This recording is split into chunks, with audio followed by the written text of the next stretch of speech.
नमस्कार, मैं हूं नीलू। तो हूती ने इजराइल पर जबरदस्त हमला किया। बैलिस्टिक मिसाइल से यह हमला किया गया। हालांकि पहले इजराइल की तरफ से कहा जा रहा था कि देखिए हमारे आयरन डोम ने बचाव कर लिया है, किसी तरह से कोई नुकसान नहीं पहुंचा है। लेकिन अब जो तस्वीरें सामने निकल कर आ रही है वो इजराइल के हिसाब से कहीं भी सही नहीं है। बहुत नुकसान हुआ है इजराइल में। कहां कहां नुकसान हुआ है, कहां कहां पर ये मिसाइलें गिरी हैं, बातचीत करने के लिए मयंक मेरे साथ जुड़े हुए हैं। मयंक, हूती की तरफ से बड़ा हमला, वो भी बैलिस्टिक मिसाइल से, निशाना इजराइल। कहां कहां पर, किन किन जगहों पर ये निशाना बनाकर हूती ने हमला किया? देखिए ये हूती की तरफ से जब अटैक हुआ, बताया जा रहा है कि हाइपरसोनिक और बैलिस्टिक मिसाइल से हमला किया गया। तो पहले तो ये कहा गया कि इजराइल की तरफ से ये दावा किया गया कि इसको जो है वो डिफेंस सिस्टम ने एरो 3 और आयरन डोम ने इसको रोक लिया। लेकिन हूती की तरफ से ये दावा किया गया कि हमने जो मिसाइल्स फायर की थी वो निशाने पे गिरी हैं और इससे भारी नुकसान भी हुआ है।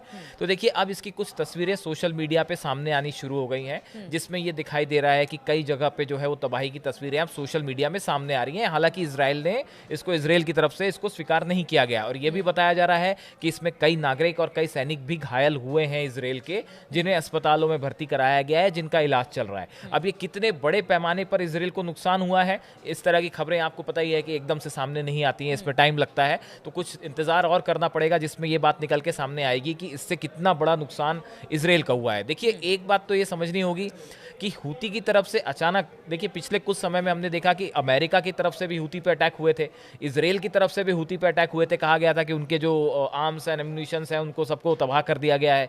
लेकिन उसके बाद भी अगर हूती अचानक बैलिस्टिक और हाइपरसोनिक मिसाइल्स तेल अवीव पर फायर करता है, जो आप पूछ रही थी कि मिसाइल्स कहाँ गिरी हैं, वो तेल अवीव पे गिरी हैं। तो इजराइल में अगर तेल अवीव पे मिसाइल्स बैलिस्टिक गिरती हैं, इससे दो तीन बातें फिर हैं बड़ी। कि एक तो पहली बात, आयरन डोम सिस्टम जो है वो डिफेंस सिस्टम कई बार फेल हो चुका है, इस बार भी वो उसको रोक नहीं पाया। दूसरी बड़ी बात है कि ये हूती के पास मिसाइल्स कहाँ से आई। ऐसा कहा जा रहा है कि ईरान और रूस की तरफ से अब भी बड़ी मात्रा में हथियारों की सप्लाई हूती को की जा रही है और ये जो बैलिस्टिक मिसाइल्स हैं ये रूस और ईरान की तरफ से दी गई, ऐसा एक्सपर्ट्स मान रहे हैं, ऐसी सोशल मीडिया पे चर्चा है। तो देखिए ये मिसाइल्स फायर हुई, इजराइल पे गिरी भी हैं, इसकी तस्वीरें अलग अलग जगह पे जो है इसका अखबारों में जिक्र भी हो रहा है। अब देखिए कुल मिला के बात यह है कि इसके बाद इजराइल ने हूती के जो पोर्ट्स हैं उस पे लगातार हमले किए हैं। उसके बताया जा रहा है कि F-15 प्लेन्स जो हैं वो काफ़ी सारे 14-15 प्लेन्स जो हैं वो यमन तक ट्रैवल करके गए। लेकिन ये बात समझना होगा, देखिए लेबनान की बात थोड़ी अलग थी, लेबनान जो है वो सीमा से लगा हुआ इलाका है। लेकिन अगर आपको यमन में स्ट्राइक करनी है और एयर प्लेन से स्ट्राइक करनी है, अगर फाइटर प्लेन से स्ट्राइक करनी है तो 2000 किलोमीटर इजराइल के प्लेन्स को ट्रैवल करना पड़ता है। ये हाँ खासी ट्रैवल है। तो ये उतना आसान नहीं है जितना आप लेबनान में जो है आप एयर स्ट्राइक्स कर रहे थे, आसानी से एयर स्ट्राइक कर रहे थे। तो ये उतना आसान नहीं है, बात नंबर एक। बात नंबर दो, एक जो बड़ा इस पूरे इलाके को लेकर जो है, जो कि गाजा की हम बात कर रहे थे। देखिए अब इस मामले में सबसे बड़ा सवाल ये है कि गाजा में भी क्या सीज फायर वाली स्थिति हमास के साथ लागू होने जा रही है। बताया जाता है कि ट्रंप ये चाहते हैं कि 20 जनवरी को वो शपथ लें, उसके पहले गजा के साथ जो है वो गजा में जो है वो हमास के साथ इजराइल का सीज फायर हो जाए। इस तरह की कोशिश अमेरिका के द्वारा हो रही है। एंटनी ब्लिंकन का इसमें एक बयान सामने आया जिसमें उन्होंने कहा कि जो है वो मतलब इस तरह की बात उनकी तरफ से सामने आई है कि हमास, ये क्या पॉसिबल है किस तरह से? क्योंकि देखिए दोनों अपनी अपनी बातों पर हमने देखा कि पीछे कितनी बार बात हुई, हर बार दोनों देश अपनी अपनी तरफ से, यानी कि गजा ने अपनी बात रखी और अगर इजराइल ने वो अपनी बात पर अड़ा रहा कि देखिए पहले आप बंधकों को छोड़िए, उसके बाद फिर बहुत सारे बफर जोन की बात हुई, बहुत सारी बातें हुई कि वहां से सेना हटा ली जाए, लेकिन कहीं भी किसी नतीजे पर, ठोस नतीजे पर नहीं बैठे। देखिए एक बड़ी जो बड़ी है, हाँ देखिए आपने बिल्कुल ठीक कहा। इसमें देखिए सबसे बड़ी बात यह है कि इजराइल की तरफ से नेतन्याहू की तरफ से कुछ शर्तें रखी गई हैं, जो कि बड़ी ही, एक बार फिर से कहा जा रहा है, जैसे पहले कहा गया था कि नेतन्याहू ने शर्तें रख के जो है पिछली बार सीज फायर को खटाई में डाल दिया था।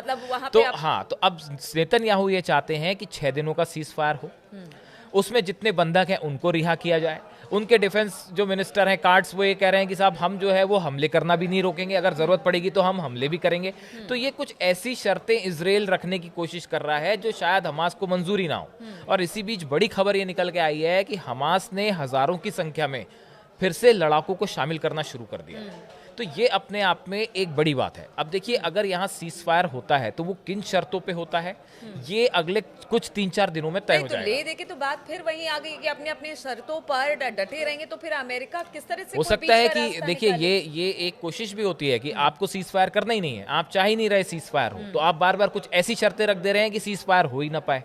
तो ये भी एक ट्रिक होती है, ये भी एक मतलब एक प्रकार का आप इसको साम दाम दंड भेद की नीति कह लें कि हो सकता है कि नेतन्याहू फिर ना चाहें कि यहाँ पे सीज फायर हो। तो इसकी चर्चाएं अमेरिका में भी है। अमेरिका के एक अधिकारी है, उन्होंने तो जो है अपने पद से इस्तीफा देते हुए ये कहा कि भाई जो है अमेरिका सिर्फ इसराइल को खुश करने में लगा हुआ है और इसराइल चाहता ही नहीं कि यहाँ सीज फायर हो।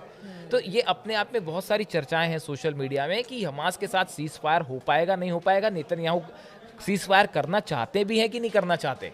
और इस बीच में देखिए, गाजा में हालत जो है वो आपको पता ही है। हाँ, बिल्कुल। इंटरनेशनल ह्यूमन राइट्स वॉच एक संस्था है, उसकी तरफ से कहा गया कि पीने के पानी की सप्लाई तक खैर, रोक दी वहाँ गई की है। स्थिति तो बहुत बहुत ही है, खराब मैम, स्थिति है। क्योंकि, बच्चे चाहे वो अखबार हो या सोशल मीडिया हो या इंटरनेशनल मीडिया हो, हर जगह उस हाँ, तरह की वो परेशान तस्वीरें है। सामने आ अच्छा, इसी बीच आपने एक बात की सीरिया की। देखिए, यमन से लड़ाई है, गजा में सिचुएशन आपको पता है ही। इस बीच में एक तो लेबनान को लेके भी ये बातें सुनने में आ रही हैं कि कहीं ऐसा ना हो कि लेबनान में भी जो है हिजबुल्ला के साथ एक बार फिर से सीज फायर।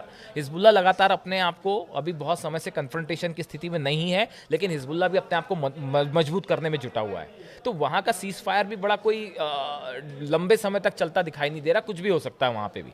अब देखिए, एक नया डेवलपमेंट जो सीरिया में हो गया है वो ये कि तुर्की जो है वो जो कुर्दिश लड़ाके हैं उनको उनके खिलाफ लगातार जो है हमले कर रहा है। और अमेरिका ने ये कहा है कि हमारे करीब 2000 सैनिक वहाँ हैं। ये बात अमेरिका ने मानी है। सीरिया में हमारे करीब 2000 सैनिक है। असली में कितने सैनिक हैं वो पता नहीं, हो सकता है संख्या बहुत ज़्यादा हो।